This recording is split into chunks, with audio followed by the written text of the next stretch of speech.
Monsieur Gamal Abina, la France veut-elle réellement aller sur de nouvelles bases? Avez-vous le sentiment que la France veut aller sur de nouvelles bases? Sentiment, enfin, ça dépend ce qu'on entend par nouvelle base, c'est de la stratégie. Dans la stratégie, on peut changer sa position, on peut la faire évoluer, on peut la réadapter. Si vous jouez un peu aux échecs, vous êtes capable de sacrifier une petite pièce ou une pièce moyenne, l'objectif étant évidemment d'abattre le roi. Et bien là, c'est pareil. On a des difficultés, les Français ne savent plus trop comment faire pour rester prépositionnés en Afrique. Ça coûte de l'argent, donc le coût, l'intérêt, l'image, tous ces éléments-là sont pris dans la balance, sont pris en considération dans l'équation qu'ils sont en train de résoudre, et ils se disent qu'à tout prendre, autant faire, comme le font très bien les Russes, une stratégie de formation à distance. Vous l'aviez tout à l'heure souligné dans les prétentions du redéploiement des forces françaises, de formation, de transfert de matériaux de qualité moyenne, mais dans tous les cas de figure de matériaux qui permettraient de pouvoir garantir un minimum de sécurité dans la région, et puis surtout, et c'est la réalité, de se dire que le coût, évidemment, pour la France devient prohibitif. Il y a une crise extrêmement lourde qui est en train de frapper l'Europe, la crise ukrainienne qui est un coût financier considérable pour les pays européens, et le maintien de positions à l'étranger devient difficile. J'en veux pour preuve simplement, puisqu'on parlait de stratégie, après la Seconde Guerre mondiale, les Français ont été extrêmement fragilisés par cette guerre qui leur a coûté beaucoup d'argent et ont eu du mal à se dire qu'ils pouvaient se projeter avec un empire colonial durable. Donc ils ont essayé de le voyer, d'ouvrir quelques portes, moyennant quelques massacres aussi, il ne faut pas l'oublier. Mais il n'en demeure pas moins que 20 ans plus tard, l'empire colonial français était perdu parce qu'il n'était pas tenable. Et c'est un militaire d'ailleurs qui s'en était rendu compte, c'était De Gaulle. Aujourd'hui, c'est un civil qui te commande, mais c'est un civil qui compte et qui voit bien que les Français sont décriés, que leur présence n'est plus souhaitée et qu'un arbitrage direct avec des soldats sur place pose un problème en termes de droit. Et donc ces questions sont abordées, par exemple, on voit bien que le Mali, qui change de pouvoir, demande le départ des troupes françaises. Là, en termes de droit, les Maliens, même si le pouvoir n'est pas élu démocratiquement, c'est un pouvoir qui reste de toute façon légitime dans la mesure où il appartient au peuple malien, c'est pas un pouvoir délégué de l'étranger. Et s'il demande à les forces étrangères de quitter le territoire, bah, elles sont obligées de s'exécuter. Si elles ne le font pas, ça devient un conflit ouvert. Et donc là, le redéploiement français, car c'est un redéploiement, va réduire largement la voilure en termes de présence de soldats sur place, mais par contre augmentera le nombre de conseils militaires qui seront là pour driver, diriger, renseigner les forces locales et qui donneront le sentiment d'une bienveillance. C'est une stratégie à la fois en termes d'image, en termes militaires, en termes financiers, qui lui sera plus profitable. La présence Berkane n'a rien apporté de bon. Ils ont perdu 53 hommes. L'image était délétère. On a le sentiment qu'effectivement, les opérations menées n'ont conduit à pas grand-chose en termes de succès militaire. Et finalement, eh bien, en plus des succès qui ne sont pas au rendez-vous, une impopularité chronique de la part de ces militaires français qui sont extrêmement visibles tout de suite, évidemment, puisque un Européen en Afrique, on ne peut pas ne pas le remarquer. Et donc, à partir de là, les Français décident de se redéployer. Ce redéploiement ne part pas d'un principe humaniste, il ne part pas d'un principe où on peut se dire qu'ils sont sympas parce qu'ils partent, ce n'est pas du tout le sujet. Ils garantissent leurs intérêts, le feront d'une manière ou d'une autre. S'ils ne peuvent pas le faire directement avec des forces présentes sur place, eh bien, ils vont déléguer ce travail. Et j'ai envie de dire simplement que, pour prendre le cas d'un État, en France, par exemple, la police garantit la sécurité des dirigeants politiques. Eh bien, c'est pareil en Afrique. Ceux qui feront la police seront les militaires locaux, garantiront les intérêts évidemment de l'ex-puissance coloniale. C'est logique. Ça se fait très bien. Il suffit de payer les gens à un bon prix. Donc, c'est un système de corruption bien organisé. Mais le résultat est là. Ils sont en mesure de pouvoir garantir leurs intérêts grâce à des forces supplétives qui sont sur place. Alors, évidemment, il y a toujours le risque de coups d'État qui peuvent intervenir. Mais en substance, aujourd'hui, la question qui se pose, c'est est-ce que les Français vont en partir? C'est évident qu'ils vont en partir pour deux raisons. La première, parce que le coût est prohibitif.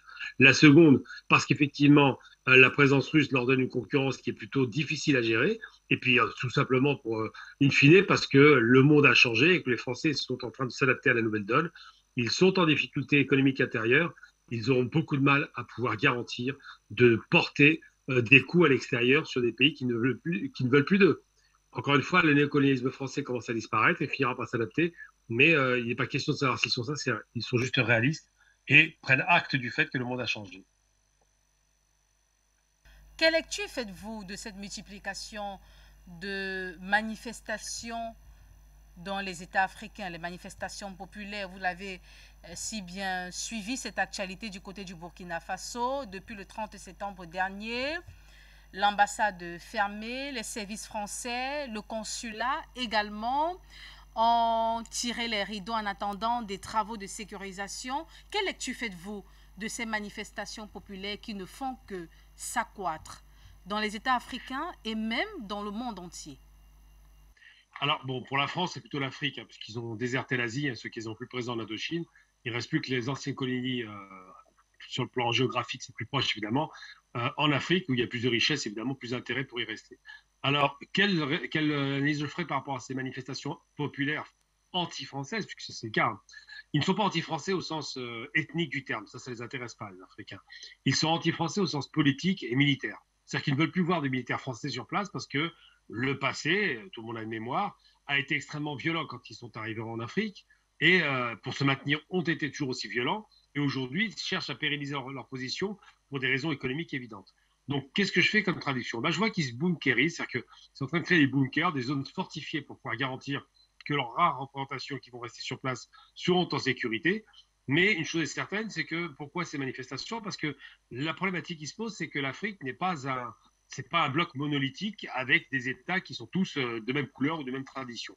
Il y a beaucoup de différences entre les États, entre les régions, entre les peuples. C'est un continent immense, c'est le plus grand continent de la Terre. Et il se trouve que de l'autre côté, on a des Français qui, lorsqu'ils s'installent dans un pays, par exemple, s'autorisent à déplacer leurs militaires d'un pays à l'autre comme s'ils prenaient le métro. C'est ça la vraie problématique. Comment peut-on accepter que des militaires se déplacent d'une frontière à l'autre sans jamais être inquiétés, ni interrogés, ni contrôlés? Eh bien, c'est ce qui a certainement exacerbé la colère des manifestants parce que ça donne le sentiment qu'il n'y a aucune souveraineté.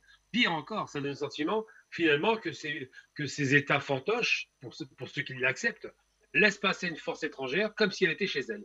Et cette question de passer comme si elle était chez elle est une question qui a ulcéré les Africains qui déjà ne voyaient pas très bien la France militaire française, ne voient pas de résultats probants sur les actions soi-disant antiterroristes, mais surtout se rendent compte quand même que les types se servent comme ils veulent.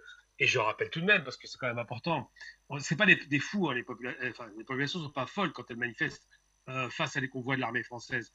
Pourquoi elles ne sont pas folles? Parce que quand ils passent ces convois, il y a quand même un certain mépris et ils se sont autorisés, rappelons-le tout de même, à tuer des gens. Il y a eu des tirs, des échanges de tirs contre les populations. Pas un soldat français n'a été blessé ni tué. Par contre, ceux qui manifestaient ont pris des balles et certains sont morts. Donc ces raisons-là ont vraiment radicalisé les positions des manifestants qui se sont raffermis, se disent si nous pouvons manifester en tant que peuple, et c'est légitime, nous devrions obtenir ce que nous demandons, à savoir le départ des troupes françaises. Les peuples africains ont choisi leur camp, ils ne veulent plus entendre parler d'anciennes puissances coloniales, et c'est normal. Si les Américains arrivaient, ce serait le même résultat, puisqu'ils ont fait en Somalie, en Libye, au Soudan et un peu partout. Donc les Africains ne veulent plus entendre ces gens-là parce que ces gens sont dangereux pour eux et préfèrent choisir leurs partenaires. Les partenaires qui se présentent aujourd'hui sont russes, chinois, iraniens, turcs et tout un tas de partenaires de l'Est, en règle générale, qui sont bon an, mal an, hein, gentils, mauvais, pour les intérêts ou ce qu'on veut. De toute façon, c'est des partenaires qu'on peut choisir. Les partenaires français, malheureusement, ne sont pas choisis, sont imposés quasiment par la tradition colonialiste qui a toujours malheureusement perduré. Donc aujourd'hui, ces populations se rendent compte qu'il faut choisir, poussent leurs dirigeants à choisir, et les dirigeants, pour certains d'entre eux, qui étaient assez lâches, finissent par commencer à prendre des positions courageuses. Donc pourquoi ces manifestations? Parce que les Français ont fait leurs preuves. Et pourquoi aujourd'hui les Français reculent? Parce que les peuples se sont exprimés et que la France se rend bien compte que la popularité n'est pas téléguidée par Moscou, contrairement à la propagande qui avait été lancée, mais bien une popularité qui vient des peuples. Les réseaux sociaux ayant cimenté ces mouvements de manifestation, ça a augmenté évidemment la popularité de ces troupes françaises qui se déplacent au vu et au su de tous. Afrique Média, le monde, c'est nous.